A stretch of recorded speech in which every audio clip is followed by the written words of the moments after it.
What's up, pretty gang? It's your favorite nail tech Peaches back with another video, and today we're going to be shaping short nails. Of course, before we get into it, don't forget to subscribe and turn them motherfucking notifications on. Boom.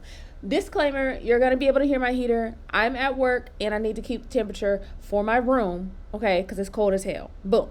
So this is going to be a short video. This is not a tutorial on how to shape short nails. This is just more so me telling you what you need to do to achieve that really nice crispy shape.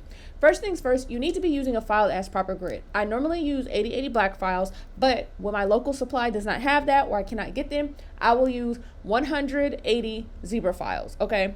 So that's first off. If you're having trouble getting that really good crispy shape, it's because the files that you're using.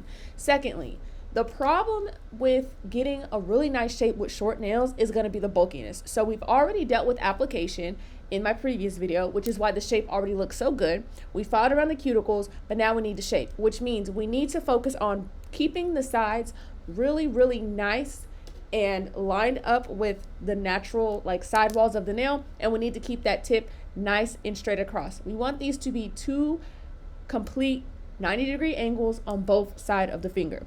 Now, I notice that people either are not taking in the sides enough or they're taking in the sides too much, which will give it like a weirdly, not a coffin, not an oval type of situation, okay? Now, you see me going over top of the nail because, again, we need to address the bulkiness. If you're realizing that, hey, my shape is not shaping, it's not where I want it to be, focus on the areas of the nail where your file can help you get rid of some of that bulkiness. Now, you guys can see that I'm checking the nails against other nails. I'm looking from different angles. And baby, if you're not doing that when it comes to nails in general, let alone short nails, your shape is never gonna shape, all right?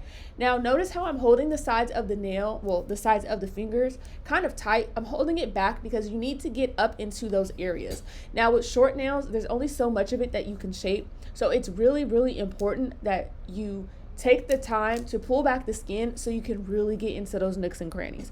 Now, a lot of the time, you guys will see me using my file. Instead of going vertically up and down at the tip, you'll see me to see how I did horizontal like that. You'll see me doing that a lot more because what I don't want to do is take away too much of the length. I'm focusing on making sure the shape is there, but not deleting too much length because they're already short as it is, and the last thing you want is to be done and your client feels like they're too short, all right? Now, what I see people have a problem with is knowing, okay, y'all gonna, like I said, I'm at work, excuse the little baby giggles, is a baby outside of my door playing, okay? So what I notice is a big problem for people is unintentionally making the front of your nails like have that moon shape. I personally don't like that, and honestly, I don't think most clients in real life even want that either. So you have to be careful not to file the front too much. I know we want that really nice C curve, but you want to be careful not to cut into the nail. So to counteract that, if that happens, you need to take the time. You see how I'm like going horizontally side to side, but the file is just a little bit under the nail. So that way I am basically filing the tips of both sides. You see how I'm under there?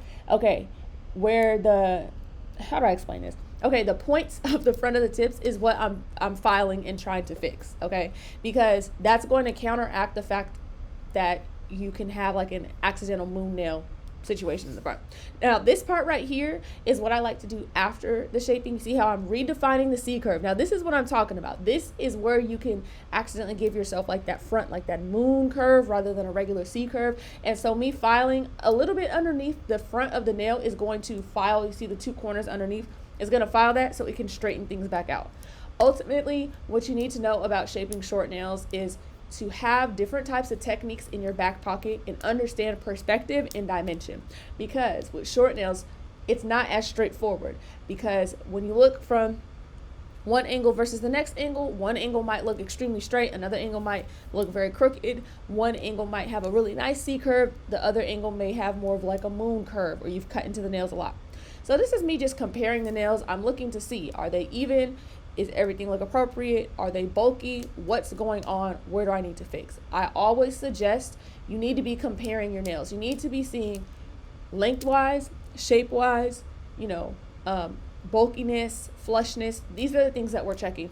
And with short nails, you really have to triple check because unfortunately, if you do not do those things, then that's how you have clients that may look from their perspective and be wondering why, why they look like that.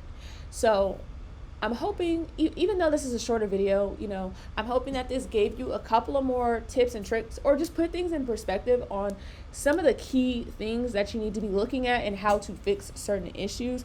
I always suggest, again, go back and look for yourself 3 separate times, okay, during the filing process at least, so you know that the shape is shaping. If you're still having difficulties, I have tons of other videos on my channel, of course. I'm gonna have a video coming up next on how to deal with hand pain and cramping from shaping, so stay tuned for that. I'm also going to have a video on some acrylic toes. I know it's been a while since I've done toes videos, but that's just something for you guys to look forward to. I'm hoping that you guys enjoyed this quick video.